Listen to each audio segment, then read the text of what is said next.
Now I call upon. Yes, everybody is here.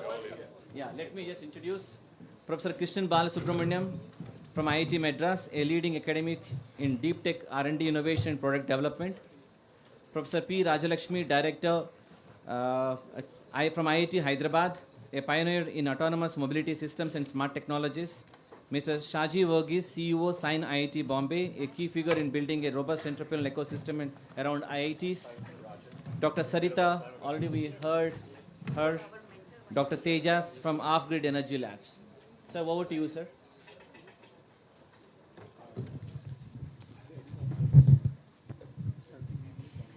Is there one more mic? Is there one more mic for this side? Sorry, go ahead. Sir. No, it's okay. Okay, so we have had, you would agree, we had three great, very compelling lectures which brought out some aspects of deep tech and success stories as well. What we want to do now is, let's say, focus on a couple of keywords and couple of themes. So keywords clearly are deep tech. And what else? Is there any other keyword? No? Manufacturing. Okay, so scale up manufacturing, but even some other ideas would be welcome about how a deep tech can exit. What are the exit strategies other than scaling up and manufacturing? If there are any that you would like to contribute, that's also welcome. So we got deep tech, manufacturing, and other exit strategies. And the other thing that we want to discuss is what is the status of deep techs? What are the challenges and opportunities? And especially challenges, how do you address them? It could be on the policy level, it could be on operational level. Right, so we should start. We go clockwise or anti-clockwise? Yeah, okay. IIT Kanpur starts first.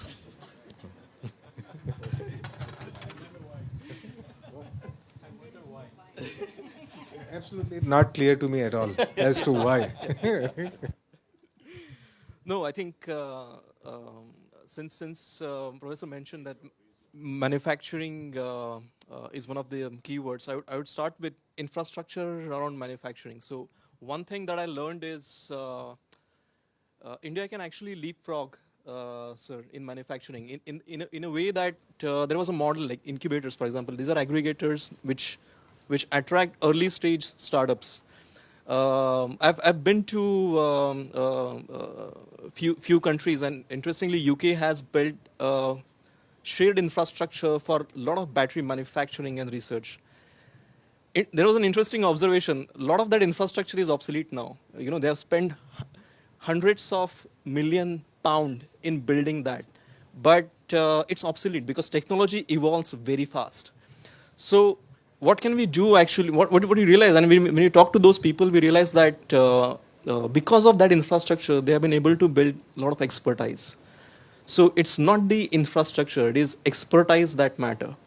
So instead of spending a lot of capital on building shared large-scale infrastructure, if we could use that capital to build expertise, perhaps train them outside the country where there are already such infrastructure available and bring it here, it could add more value, in our opinion. And I think that would save a lot of money to government and startups as well. And second way, if there has to be an infrastructure created, there is in manufacturing, every manufacturing company is different. Their needs are different. And they continuously evolve as the company progresses in the journey. So instead of having, again, shared infrastructure, if that capital, that support could be provided directly to the startup or that project, that would again have. So I just wanted to make a limited point on shared infrastructure. It's a bit of a question that whether it should be available or not. In my opinion, there could be better ways of using that capital rather than having a shared manufacturing infrastructure. So.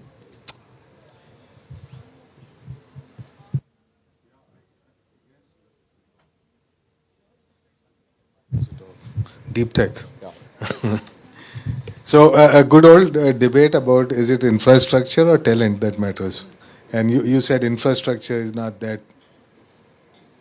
critical, or anyways, it gets old. Talent doesn't get old, right?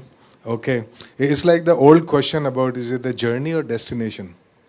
But actually, it's neither. It's the company. Is the company paying for the journey? That's important, right? So anyway, you also said about leapfrog, but the deep tech term now is pole vault. The frogs are not greatly liked until they are kissed and turn into something else. So anyhow, this is very good. Okay, thank you for your insights. So we go next. Verghese.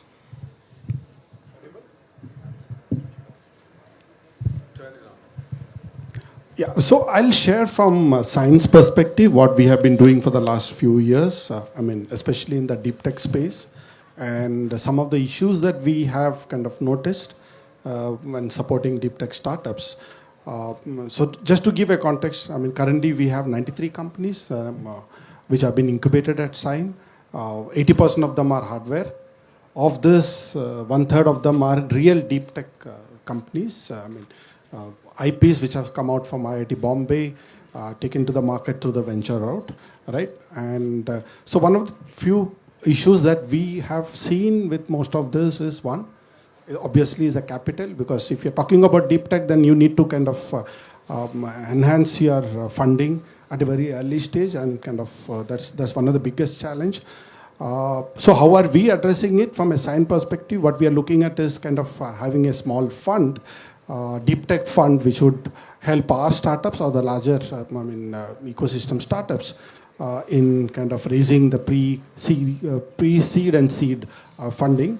And the ticket size will be around somewhere around, to start with, it will be around 3 CR to can go up to 10 CR kind of thing. So that's one part of the funding problem we are trying to address. On the other side of the spectrum is, we have a lot of IPs which are generated within IIT Bombay or any IITs, right? And very few kind of, go through the market commercialization route, through the venture route. So what we are trying to do is, how do we kind of solve that problem? So one of the key challenges or kind of hurdle that we faced is that most of the times the principal investigator or the researcher or the faculty members are not really keen to take it forward, because it requires a certain amount of commercial understanding or business understanding, and obviously because they are more into kind of research and teaching, there would be a kind of an risk assessment from their side. So we are trying to address this to a programmatic manner, which is kind of a titanium program wherein we are trying to get the business co-founders in to come in at a very, very early stage, identify the use cases, reach out to the market, find out early adopters, and then kind of bring down the risk profile of these kind of ventures. So that's the second part of it. The third is, I will touch upon the infrastructure requirement, because what we have felt is that at a lab level, you can kind of create, say, kind of 10 grams or 50 grams of your product, but that is not enough to take it to a potential customer and say that, okay, this is what we are able to generate. You need to have a kind of a prototype stage or a pre-production stage wherein you need to kind of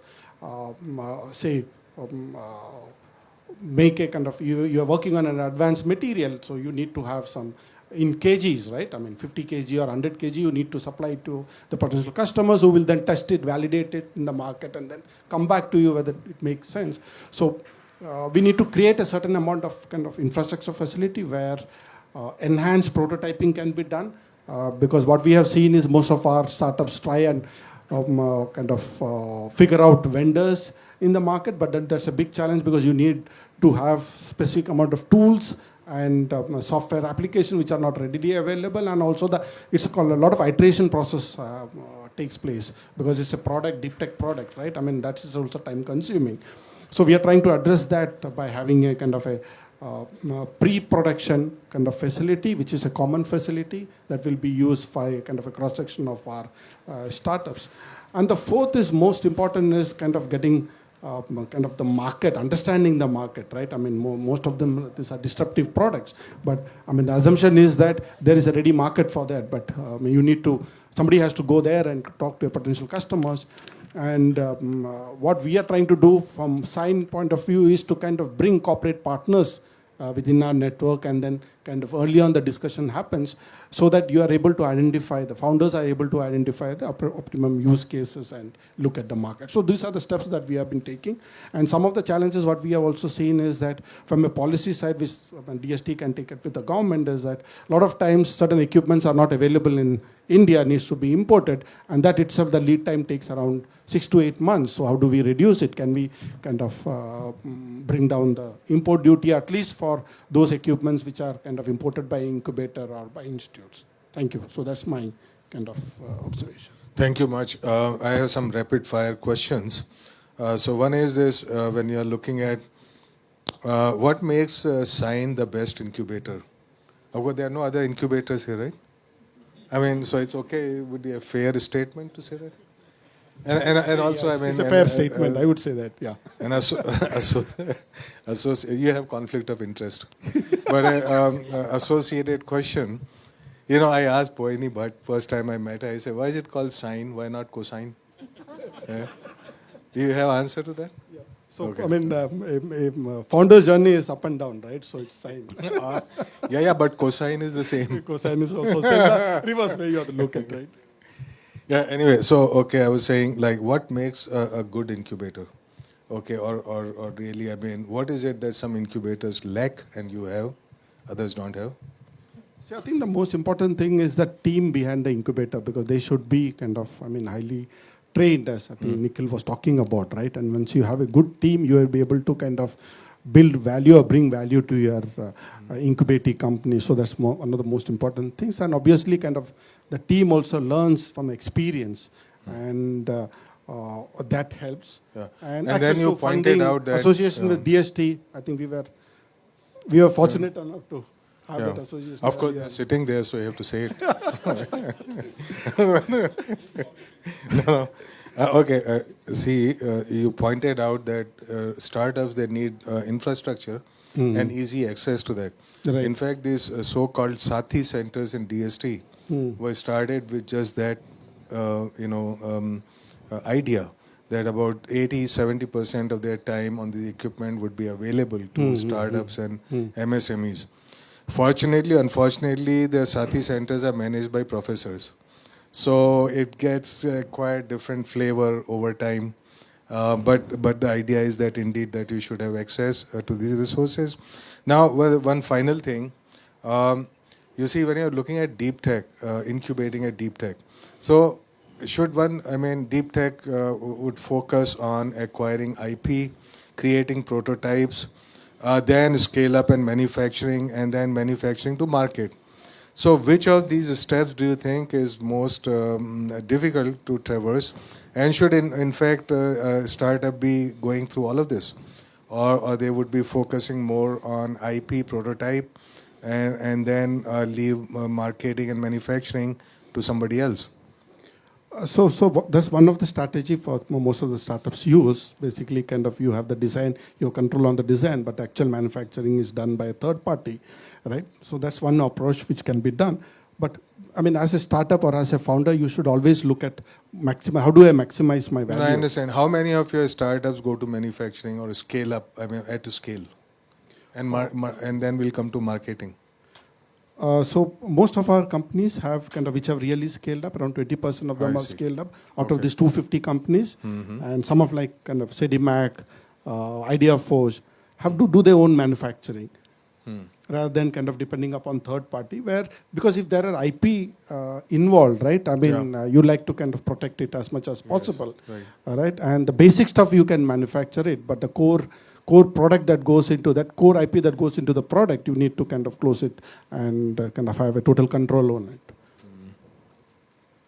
Yes, and since you are managing an incubator, how important are ESG aspects? I mean, some regulations would come next year, some are coming now, and also if we'll look at also the investor perspective. Say, when I'm investing in a company, would I look at ESG aspects, or is it too futuristic now for most startups? So I can ask you and I can ask you.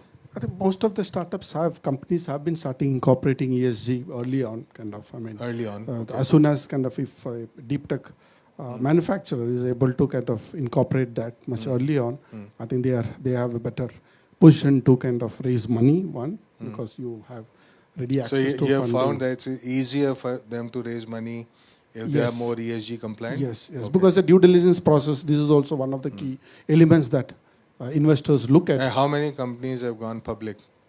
Idea Forge is one of the company which is. So that's one, and then next?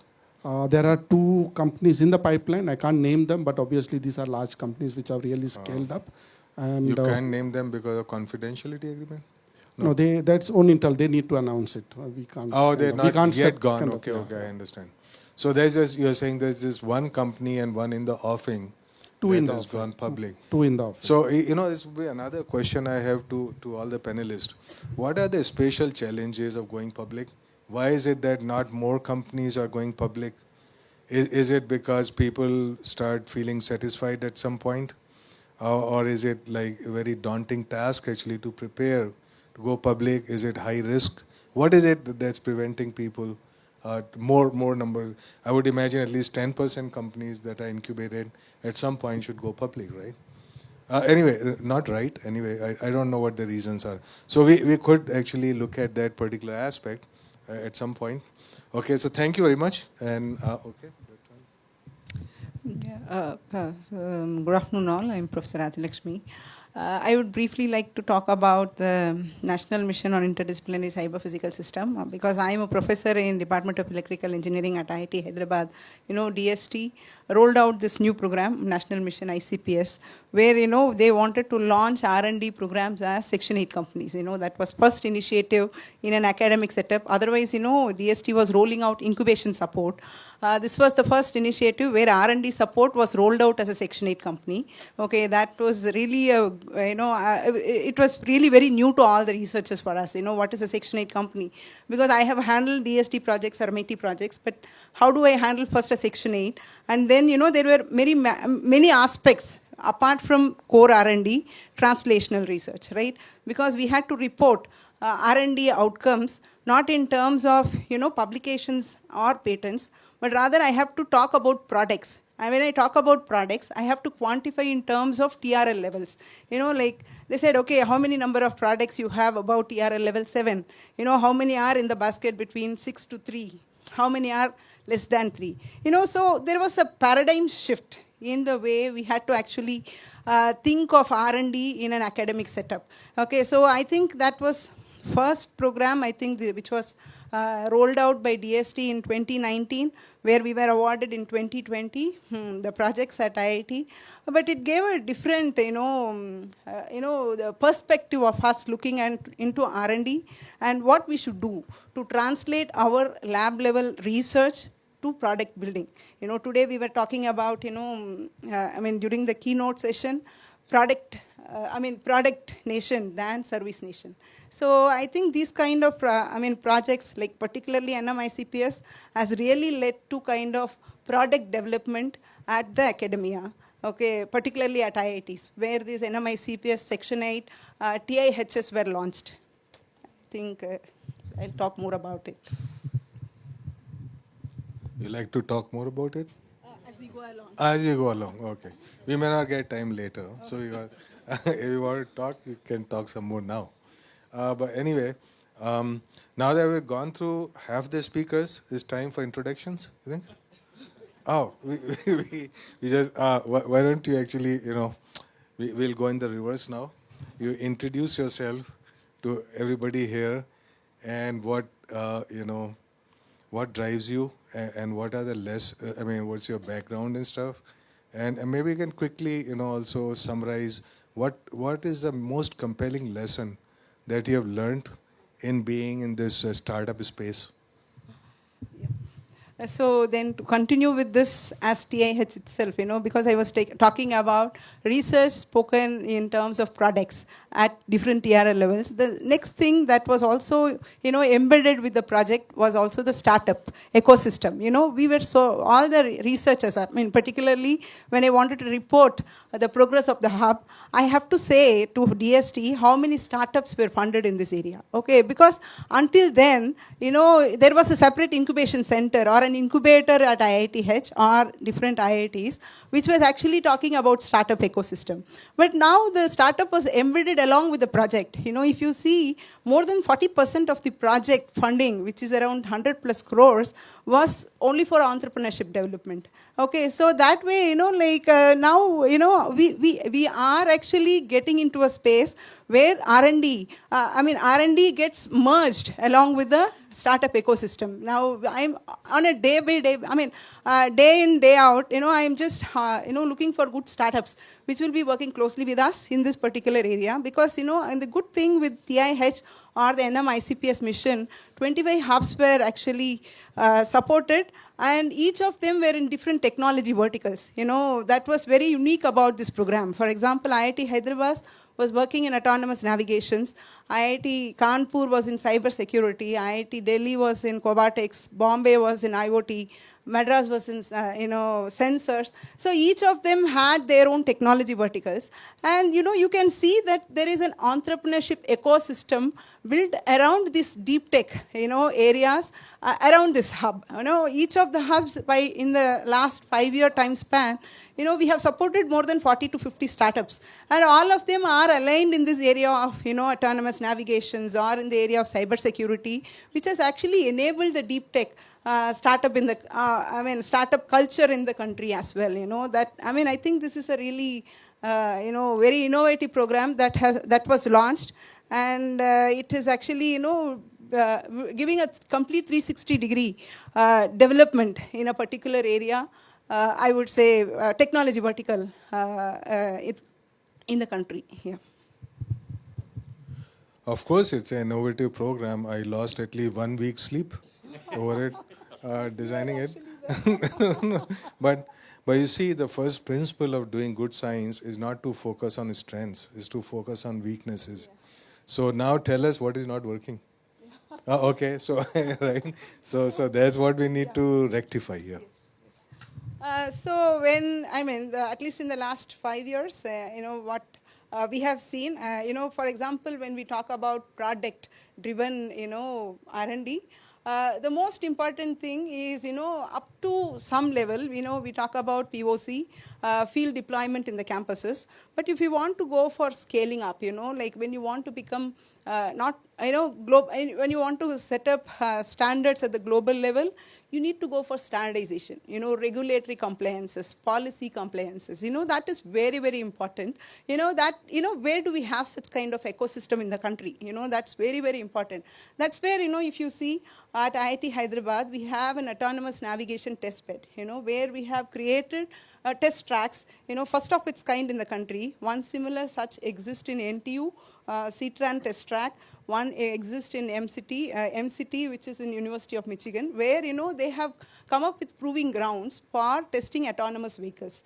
Similar initiative under NM-ICPS was also initiated at IIT Hyderabad, where we have created around 10 acres of land, in which, we were able to come up with some first level of testing and proving as per standards. If you see globally, people want this ADAS or autonomous vehicle to be compliant to ISO 26262 or UNECE standards, right? So we have to come up with such kind of facilities and enablement in the country, where if we want to compete in the global, global setup, our product should also be, standards compliant. Then we are able to comply or compete in the global market, and we should actually go to that level.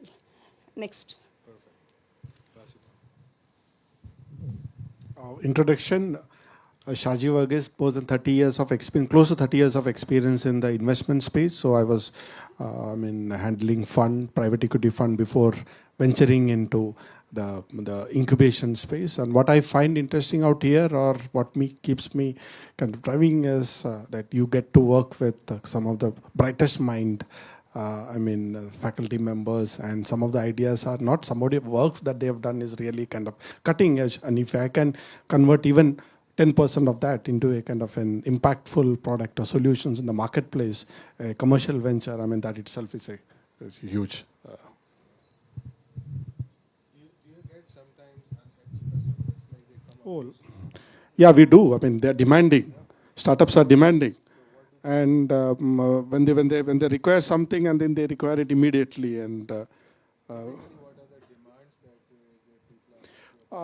So most of the things from a facility point of view, I mean, getting access, maybe even on a holidays or a Sundays, because they get a pilot, I mean, they need to kind of give it to say potential customers, and they have to do 10 lots of the product, and you need to open your incubation center on a Saturday and Sunday, and you need to have staff for that. So that's one part of it. The second is kind of opening doors for them, helping them open doors for them, be it from a customer point of view, investor point of view. I mean, trying kind of, I mean, work with them in terms of fine-tuning their pitch deck, how do we position it, and all those things. I thought incubators are 24/7. 20 Yeah, we are not Sarkari, but then we do have our Sundays.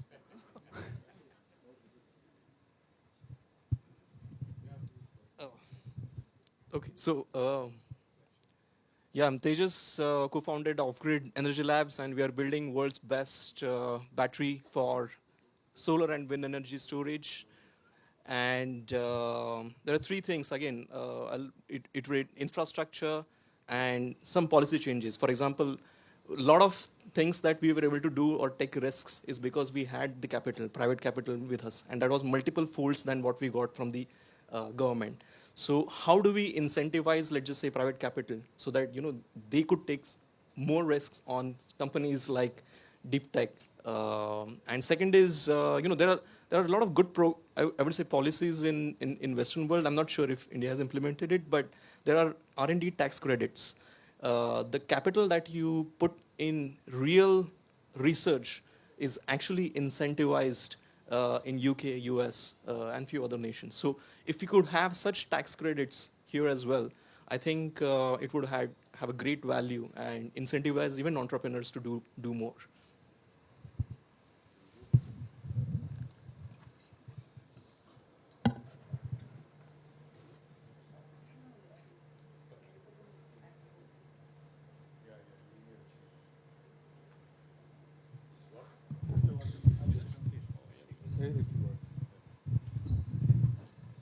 Hi, everyone.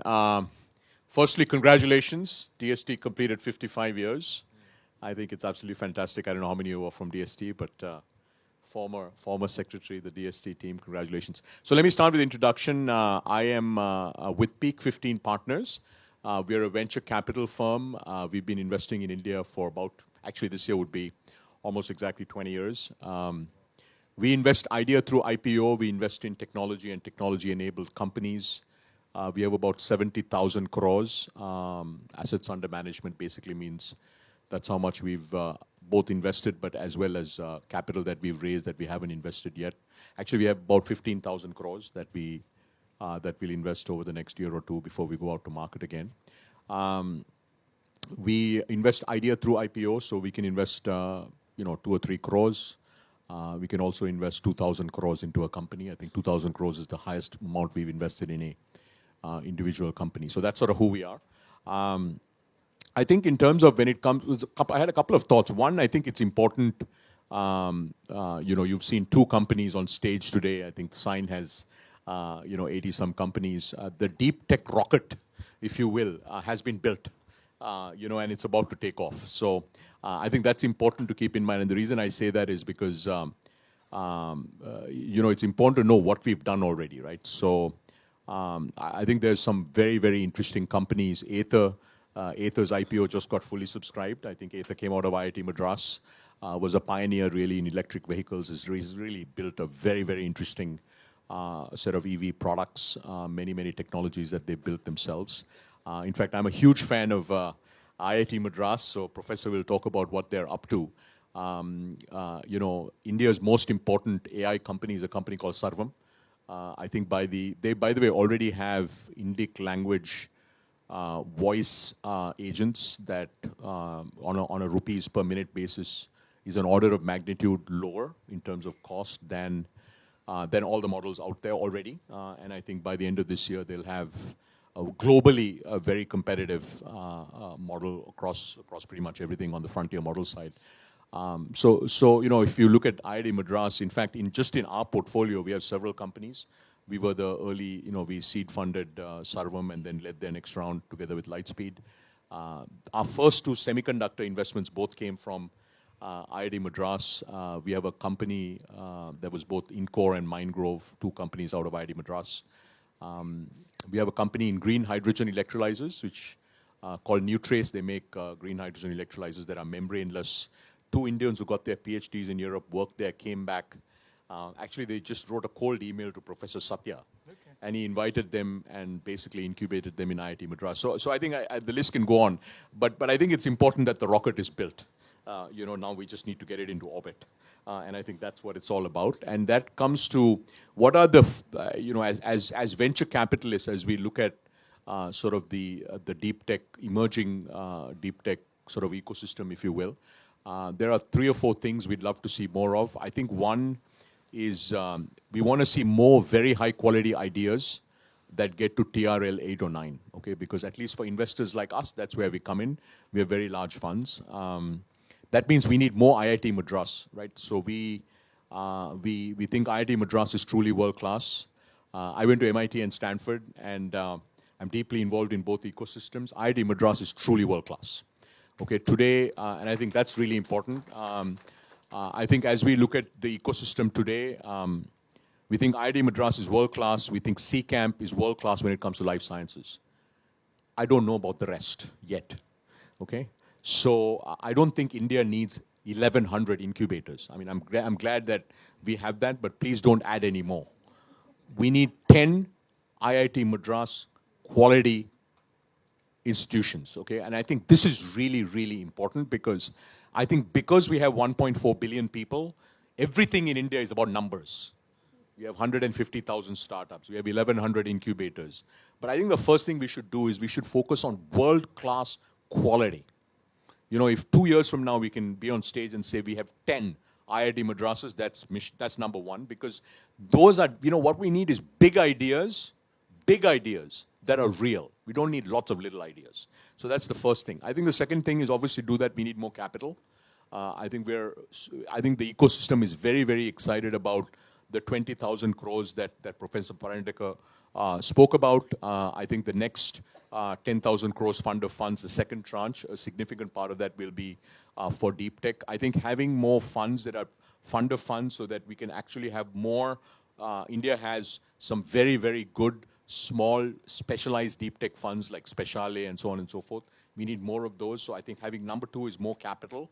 I think third is ease of doing business. When it comes to manufacturing, it's very difficult as a manufacturing-oriented startup. Maybe both of you can start about it. We invested in a company in Bangalore, which is very disruptive out of IIT Kharagpur, called Metastable. They do lithium-ion battery recycling. They can do battery recycling at 1/5 the capex and 1/5 the opex. It's truly disruptive. Nothing like it exists in the world. We invested, and Professor Sharma, it took us 2 years to get approvals. I am never investing in another IP-based manufacturing company in Karnataka until the factory is built. So there you go. That's 25 crores they could have got because I can't wait 2 years. Time is money in our business. So, so the third thing you could do is create a green channel, and I'm giving some ideas. My ideas are generally not correct, but I'll give them anyway. Create a green channel for IP-based manufacturing companies so that you can help them get all these clearances. Look, it's really hard. It's hard to get land. It's hard to get all the approvals. You get harassed by all these officers, for the kinds of things that we don't want to talk about on stage. It's just really hard, okay? So, if you take a PhD who's like this rocket scientist, he or she, now they have to spend 2 or 3 years getting approvals for their factories. I mean, it's the fastest way to kill manufacturing deep science companies, okay? I mean, so that's the third thing. I think the fourth thing is demand. I'm going to give you specific examples so you can bring it to life, okay, instead of talking in abstracts. So one of the companies we invested out of IIT Madras in semiconductors is called Mindgrove. They're a system-on-chip company. They don't manufacture. They design the semiconductors and they get it fabbed in Taiwan. For one of the first semiconductor startups to actually have a tape out, okay, in India. And now we have a lot of potential demand from companies. But if you look at the private sector, Indian companies want to buy performant products that are the lowest cost. Is that right? That's what any company wants. But if you're a startup, you cannot be the lowest cost or you cannot compete with the Chinese cost, right? So how will we get demand, right? So I think whatever that can be done, and this is not a DST thing, it's really a national mandate, okay? Let's take space tech. Let's give you another example. We only have one space tech investment. It's a company called Digantara that we really like. 2014, India had one space tech startup. Today, India has over 200 space tech startups. What is the number one, number two, number three, number four, number five issue that Indian space tech startups have? Actually, it's not financing. It's demand. Who do they sell to? Okay, there are only two potential customers for space tech startups. You have defense or ISRO. That's it. Like, who else is going to buy satellites and rocket launches? So I think that's the fourth thing, right? So I would say the four are, how do we create 10? We'd love to create 1,000, but like let's start with 10 IIT Madras-like institutions when it comes to incubation, deep science research, incubation, idea to lab, idea to market type institutions. That's number one. Number two, capital. And by the way, I really like the fact that I'm excited to hear that SIGN is going to raise a fund. In fact, what DST should do is, this of the 20,000 crores, let's just say, I don't know what the allocation is going to be. I'm looking at the DST team. Let's say 10,000 crores is going to be deep tech fund of funds. It'd be great to have SIGN, IIT Delhi, IIT Madras have their own deep tech funds so that it's not just 50 lakhs or 5 crores or 10 crores. The reason that I said when I think one of our speakers said there's more capital, actually we don't need more incubators and we obviously want more startups. But let's take our best 100 startups, deep tech startups, Professor Sharma, and let's make them very successful. Because once we make them very successful, then we'll have a tsunami. Today, if you're a fintech entrepreneur in India and you want to raise capital, it takes you 72 hours, okay? That's it. Why? Because we are world-class in fintech. We have 25 fintech companies. This year itself, we'll have 3 fintech companies that will go public. That will be between 5 and 10 billion market cap. It's done. The market has taken over. So we need to get our companies to that stage. So those are some ideas or some specific ideas we'd love to see, not just DST, by the way, these are national mandate, but these taken up. Okay. No, very good. It's been very insightful indeed. Of course, when you want to build a pyramid which is very high, you also need to have a very wide base. This is a very old argument about quality versus quantity. And actually, it's not a zero-sum game. So what you need to do is do both. When Chinese started publishing papers, people said, hey, they are flooding the market, right?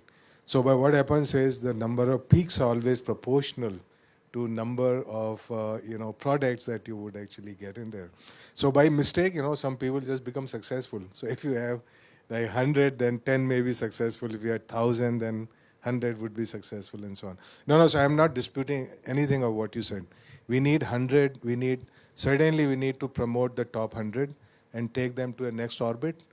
But at the same time, you need to have something happening here, pot boiling all the time, so to say, so that, there are more stuff, vapor coming out, people getting more drunk and, they are feeling happy and they're launching more. So this is not in opposition to anything you said at all. Okay, well, so DST has to do two things. But quality. This one I feel really strongly about. I feel really strongly about this, which is, by the way, I do think we need hundreds of thousands of startups, but let's take incubators. Like we need 10 IIT Madras quality because I think those will create. I mean, I was with your director, right? He said last year you guys incubated 100 deep tech startups. That's amazing, right? Like, so if you have 100, so we'll have 1,000 very high quality. I do agree with you. I'm saying, given our scale, we do need, but let's just really nail it. Really nail it, right? Like, I don't know what percentage of DST's funding goes to our top 10 incubators, right? I hope it's not 10%. It should be a disproportionate, because you want to shape those, right? And then, by the way, what happens always is the market takes over. Mm-hmm. So you want to, basically the role of government, the agencies is to have liftoff. Yeah, once you have liftoff, market takes over. Yeah, that's why it's called seed funding or, early risk funding. This is a longer debate, but. Yeah, longer debate. Yeah, there's no debate. I think you totally nailed it. I think everything is good. Yeah. No debate on this. that we need more excellence and we need to promote excellence and we need to lift the peaks, the peaks and are very important. But we also live in a socialist country. Okay, never forget that. Okay, and government is, of course, has to take care of everybody in some ways. Oh, by the way, you keep saying IIT Madras, but they also IIT Bombay. I mean, I was wondering when that is going to come up. and not to forget the IIT Kanpur. So out of this 10, I already counted 3. Now we just have to do 7 more. I have already invited Rajan to come over to IIT Bombay to have a look at our incubation center. Yeah. Convert. So he it to said your- he will be right. coming. Make in. him a Yeah. convert, right? Sure. Okay. Yeah, please go ahead. Yeah, very good afternoon, and again, thank you to DST for making me a part of this very important event. Krishnan Balasubramanian here. I'm with the Mechanical Engineering at IIT Madras. I probably wear some 3 hats probably being here. The first being the founding member of what was very nicely endorsed by Rajan here, the IIT Madras incubation ecosystem. The second is probably on the other side, which is I'm a founding member of a few startups, and some of them are very much in the manufacturing space, and definitely feeling the struggles of being in the manufacturing space. Okay, the third hat, which is probably what you see in my in the back of my head, is the fact that I also am the founding member of a small center.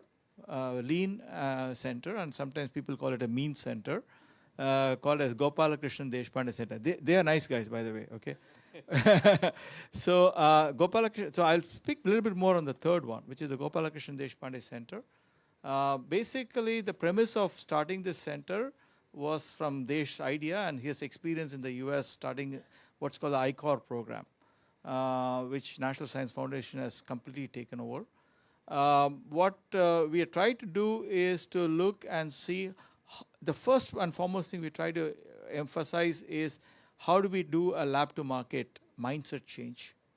Not particularly only targeting startups, but targeting any technology that has been invested in the labs of India. And the labs of India can emanate from educational institutions. It can emanate from national labs and otherwise. So the question is how do we create the mindset change?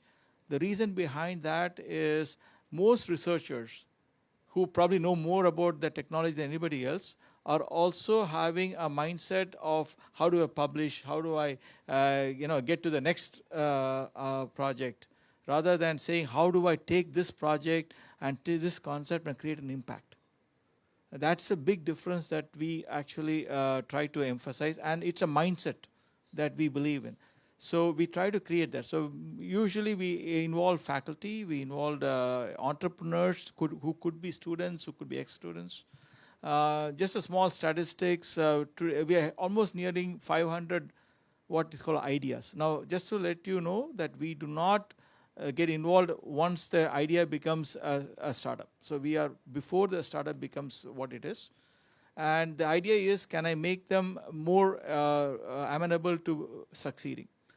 The concept here is that many of us, and if you go to many of the incubators or accelerators, one of the things that we find is that somebody comes with an idea, nobody asks whether this is the right idea. It's how do you run with the right idea, how do you make the idea work? So instead, what we try to emphasize, and if you go back to the statistics, you'll find that 90% of the startups fail globally because you are working on the wrong idea, or you're working on the wrong version of that idea.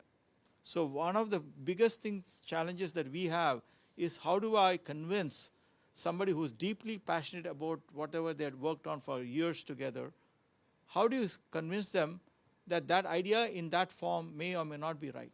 In fact, almost 100% of our cohorts, participants, wind up by pivoting within a very short period of time and come up with what is the right thing to work on before you run after how to do it right. And this is the biggest challenge that we have. Today we have about, we're hitting about 500 ideas. About close to about 1,600 to 1,700 entrepreneurs, close to 450 to 500 faculty members who've been part. And interestingly, one of the biggest takeaway we have is that whether it becomes a startup or not, the people who actually go through this process have a clear change in their conceptual mindset. So they start looking at issues differently. I have faculty who come back and say, wait a minute, I have implemented this very differently in my own lab. I have gone and actually looked at problems very differently. My research, I'm looking at my research very differently. So what is the difference? The difference is, very simply put, I shouldn't look at it from my point of view, which is what is the biggest flaw of all researchers. We look at it from our point of view. We say, hey, I got the best, this is the best little product I got, the best little water bottle I have, and every one of you should buy this. Right? It is the best one, you should buy this. How do you go from there to change the mindset and say, what is the customer actually looking for? It was alluded to in bits and pieces by others also, but we go through a systemic way of customer discovery and re-emphasize them. We put them through, and one of the biggest things, and a slightly different take on what is talked about.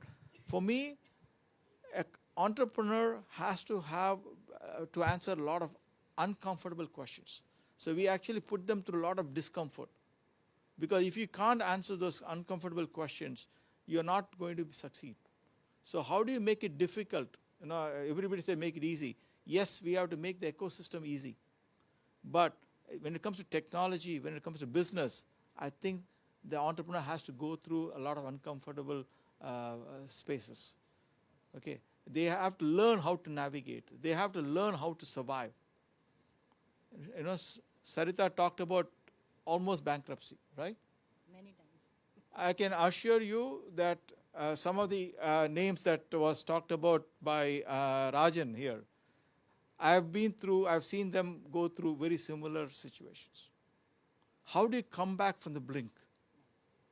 It gives you that capability to survive, and that survival instinct is how do you do that? Okay, and you have the best shot if you are doing solving the right problem, rather than saying, how do I go about doing the problem right? So this is a basic mindset change that we have been working on very diligently. Thank you to DST. DST in the last year or so, we've been partners with DST. We have scaled across India. It's not an IIT Madras program.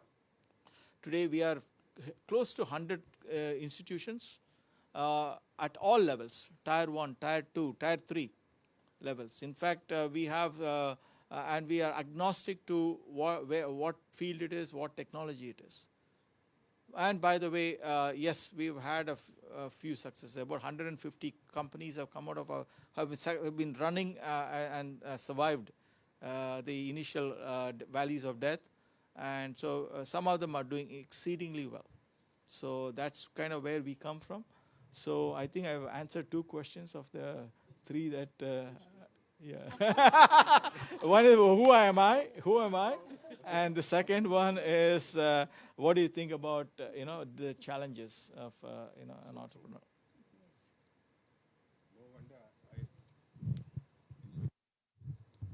No wonder IIT Madras, incubator really the tops. You ask uncomfortable questions, right? Can you ask one to all the panelists? What would be one uncomfortable question you would ask? No, typically we don't do it in the public forum. You ask one uncomfortable question to DST? Yeah, many. Yes.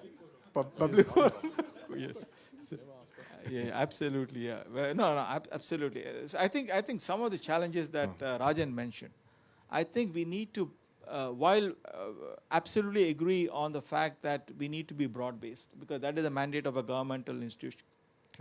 But at the same time, I think we need to recognize the best and support them to the hilt. Like what Rajan said, we need to have about, we're talking about now today about 100 plus unicorns today in India. 120. Okay. But honestly speaking, going back to some of the debates that happened when Piyush Goyal talked about, how many of them are really deep tech versus how many of them are in a different mode. I think that's kind of a question that we have to definitely look at and say, how many of these are really game changers? Okay, you take, or how many of them are actually following a model that has been working elsewhere. So we need to go and back game changers, and these game changers are going to take time. They're not going to be easy to come up. You need time, you need perseverance. If we do not do that, I think we're going to fail. The Sarva was mentioned earlier. I mean, it's a game-changing technology. A lot of work, a lot of money has gone into it. A lot of government money has gone into it. A lot of what was done for years and years by some of the faculty, not just in IIT Madras, but many other IITs and other places, have really gone into that. Okay, at the end of the day, it needed 3 or 4 guys to actually take it up and say, wait a minute, I'm going to change that. I'm going to take that and make it into something that is that we can live with and be very happy with. I wanted to just say 2 things. One, Professor Sharma, and for the audience, not last Friday, but the week before Friday, I live in Delhi. I had gone to Bangalore for a summit on Saturday. At midnight, I got a WhatsApp from one of Professor Balasubramaniam's colleagues at his, I call it the sensor lab, but they have a fancy word for it, of a business plan. There was fundraising on a Friday at midnight. I mean, that's how much these guys hustle. So, what you want in these top 10 institutions is hustle. Right? Of course, they're smart and by the way, what he just said about market, I mean, venture capitalists don't talk about it the way he did. So you need to have that caliber as you all think about building the top 10, right? Like, look, China has 10 global scale AI labs now, okay? So I'm not talking about AI, but when it comes to deep tech more broadly, that's what we need. I think the other thing is if you take these 2 companies, like how do we take Sarita's bot labs and make them globally top 3 drone companies? What does that take? And then we should put all our energy behind it. The defense forces are behind it. DST is behind it. METI is behind it. PMO is behind it. Similarly, right? Like, I mean, you guys have moved to the UK, right? I mean, that's kind of sad, I mean, we should have a thing like do not leave, cannot leave. Whatever it takes, right? I mean, that is and by the way, that's what the Chinese do really well. I mean, they back their winners to the hill. BYD wouldn't exist without billions, not tens of billions of dollars of support from the government. And then now of course we may not be able to do tens of billions because we're a $4 trillion economy. But I think we're going to have that level of intensity, ferocity, focus to make these champions, right? Like this is a superbly interesting battery technology company. So in fact, I would even say that, the real thing will be when Sarita's drones get bought by the US Army. That'll be the success, why not? Today, I believe that we have technology companies today that is going to cross that barrier. Where we already have some companies in IIT Madras where our biggest customers are in US and Europe. We have technologies that are used by some of the top oil and gas industries in the world. In fact, the sad part in some of these was that it took an ExxonMobil to validate the technology, and then some of our companies say, yes, we will come and be your customer. That is another barrier that I think we need to change. Our own industries prefer to go elsewhere than look right next to. Yeah, I mean, see, it's not surprising that that somebody, globally would buy our ideas and technology and products. We make them. There's no reason to suppose otherwise. Because anyway, I mean, as we know, the smartest people actually live around here. And so the problem that you point out is that of culture and behavior. It has not to do with IQ. It has nothing to do with training. It has nothing to do with any of that, right? You crack the toughest exams in the world. The problem is cultural and behavioral, about the lack of confidence and the trust that we put in ourselves and our colleagues. There, I can give you hundreds of stories about that. So I think we have to work, of course. I think the generation today is far more confident than, let's say, all of us, so depending on the color of the skin, people crowd around. I mean, that's a very, it's like a magnet, right? So you go to any other conferences, you see, hey, who is actually valued? It depends on the color of the skin. So I think we have not had that confidence, civilizational confidence as well as individual confidence. But I think it's all changing, so which is a good thing. Yeah. So last word, Sarita, you're going to do? So it's end of the session, so I have actually funny story, and then challenges. So Rajan always speaks this forcefully, and then हम लोग जब पहले 3 साल we ran into a lot of failures and we had no money. So then somebody suggested in our incubation कि you have to look up some investor, कुछ forum join करो. So I joined TAI, and through TAI we got introduced to Rajan. And then I saw all his YouTube videos. Before, we meet him online. And one of the videos he said कि मैं जो startup founders होते हैं उनको रात में call करता हूँ. And अगर वो झगड़ रहे होते मैं fund नहीं करता हूँ. So then I asked my, तब तो हम छोटी टीम थे कि यार how late do we work? What if he calls and we are not up?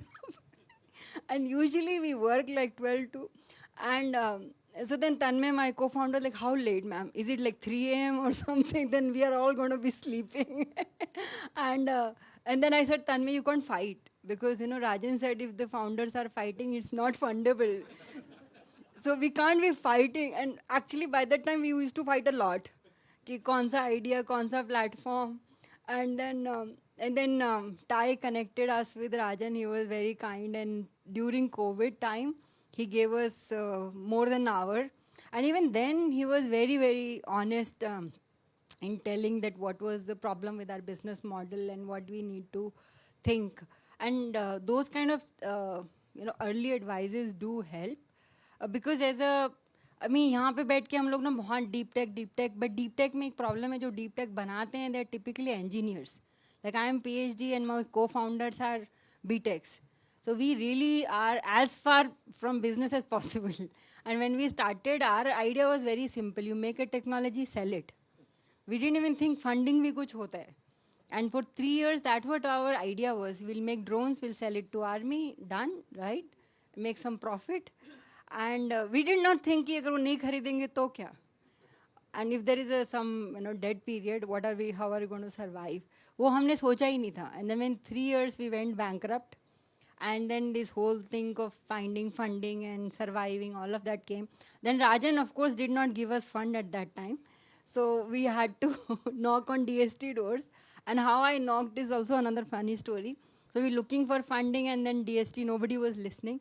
So sir is very active on Facebook. And I did not have any phone number or anything, so I kept messaging him. So I probably wrote hundreds of messages. And then one day he just called me 9 in the morning. He said, Sarita, I can read. I read.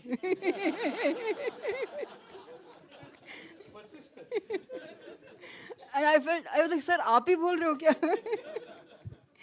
Then I felt very embarrassed. I said, can I come meet you? And he's like, nahi, you just tell me what you want. So I just said, sir, we qualify for Nidhi and can we please get 50 lakhs? We have a idea and we're very sure it will work. And then we got that funding in 2 weeks. So DST, and really. Once I listened to your idea, I wish I was not in that office. I could become partner.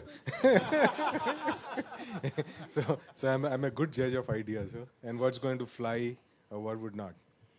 And seriously, the DST gave us funding in less than 2 weeks, and we were able to fly and do our 100 drones we flew. And then now comes to the challenge. Challenges actually जो manufacturing करके title है, उसीलिए I thought I'll come and participate in this session. And Rajan pointed out many others. Manufacturing actually conversation के beyond जाना पड़ेगा because we are already into electronic manufacturing now. And yesterday in the practice session, Rajan talked about कि he'll never fund अगर वो factory का नहीं मिलेगा. And I'm at that stage now. I'm looking for a facility in Noida. And these are truly challenges, how to find a place and then compliances. And when you talk about drones, we can't just, I mean, it's interesting area, but as Rajan said, government has been pushing for drones, but they have to really stick with it and not stick with it for a day or a year, or it has to be at least a decade. And that association, the enthusiasm has to be long term, and then policies have to work accordingly. And for example, when we fly drones, and we sometimes fly in thousands, and we need permissions from MHA, Ministry of Home Affairs, Ministry of Civil Aviation, and a lot of time, ministry is just doing its own job, and they forget that our business depends on the permission from them. So if Saturday, Sunday hai, we can't get the permission. So all of that, I think, have to go in sync if you want to bring some, and you're always talking about competing with China, and honestly, China ka scale is very different. We are hundreds of folds different, And I'll give you example. Jab pehli bar 1,000 drones uda rahe the, so I called one of the Chinese company, and I said that we need 30,000 batteries from. I thought I'm going to be a big customer and bargain. And I said, 30,000, okay, 40,000 I'll take from you. And they said, we don't talk to you if you're less than 1 million. 1 million batteries, if you're talking, then we can have a conversation. And that is seriously the scale they talk. And that's what we have to think, that manufacturing is truly at a very, very minimal level in India. It has a lot of scope, but a lot needs to be done. A lot needs to be done in terms of, and I think the other, I've been reading, agar aap tariff wala bhi dekh rahe ho, Donald Trump is not only tariff, but he's stopping funding to the universities. And agar number, I never realized that's a discrepancy. I mean, at IIT Delhi, you're talking 400 crores a year. That's the funding we're talking. And Harvard is talking billions. And Cornell is 400 million. So I think even that scale, fir aap kya incubation, kya deep tech, I think we have to also be cognizant of the fact that the kind of the capital that is going into that kind of system and what we are competing against. And I think that it really blew my mind, Rajan, that Harvard is talking of billions of dollars a year. And that way, I think IIT Delhi, Madras, and Bombay are very, very efficient system. They're running it much lower.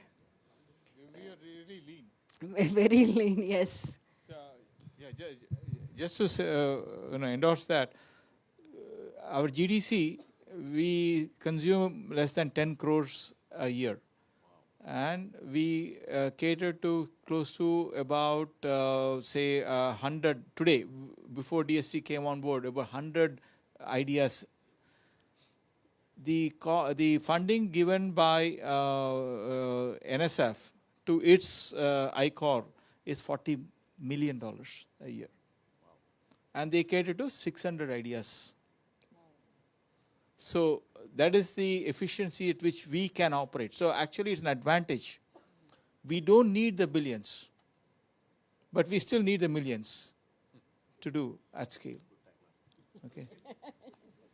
Good tagline. Also, can I, one thing DST, maybe just for the DST team who was DST, it'd be great to support you guys if, so you did 6, China did 11,000. Yes. Let's do 50. We should say, what does it take to do 50? Just put the ball, and then just race every year, whatever they do, we should do 4x whatever they do. Look, we can do it. I mean, there's no question. We can do it. We have the talent. We have the, right? So. Yeah, and you have the 9 billion. Don't forget. I mean, it's not DST's baby anymore. Now the market has taken over, right? That's right. Put money where your mouth is. Okay. So I think we had fantastic session. I wish good things continue longer. And of course, the DST team, they put it all together. And then I was going to turn up here for the foundation day, so I asked them, do I have a role? Then they invented a role for me. And so that's why we're all here. I don't know. That's why I'm here. At least I can say that. So I think we had great conversation. And I wish we have more, dialogues of this kind, maybe more focused on one particular aspect, So we pick up everybody's brain about, hey, what was this problem? How did people surmount it? And that's what incubators do. I mean, they give all this mentorship and stuff. So anything else? I mean, one, yeah. Any questions here? Yeah.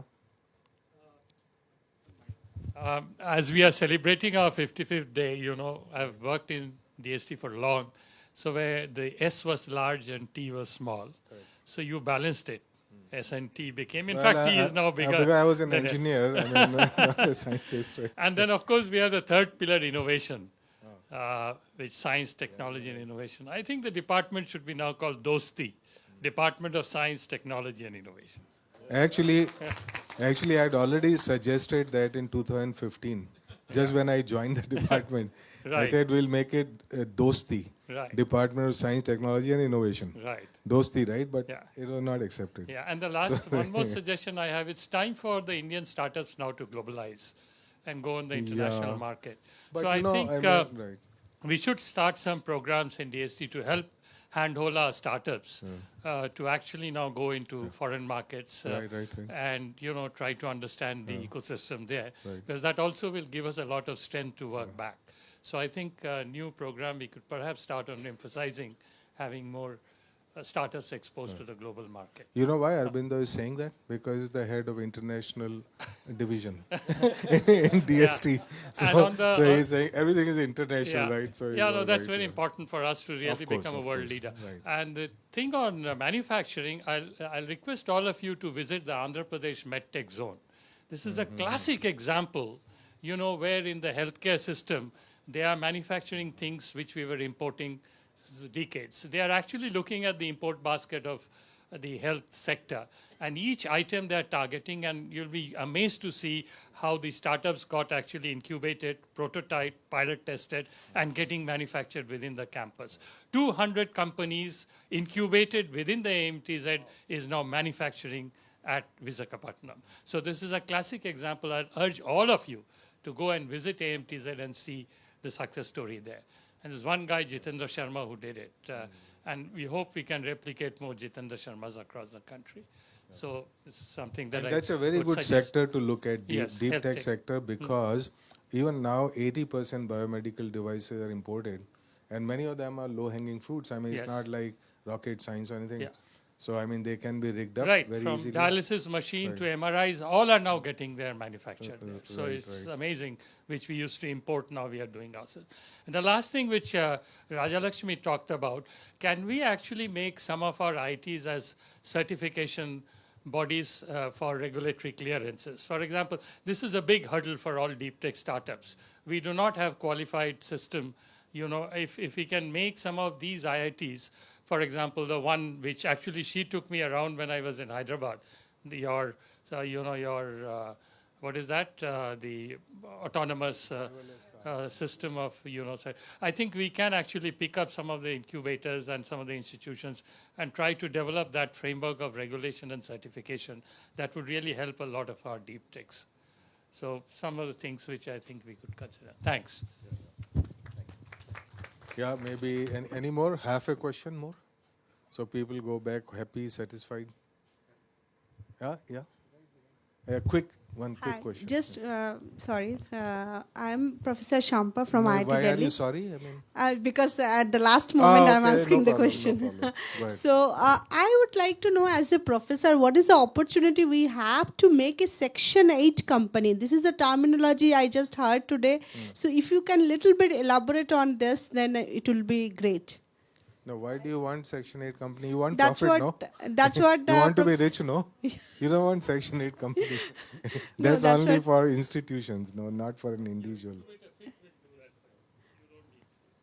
Oh, okay. You just like the name Section 8, is it? No, I just No, heard okay, Professor maybe. Vijay Lakshmi was talking about Yeah, it. yeah, right? she's talking about the institute, IIT Hyderabad.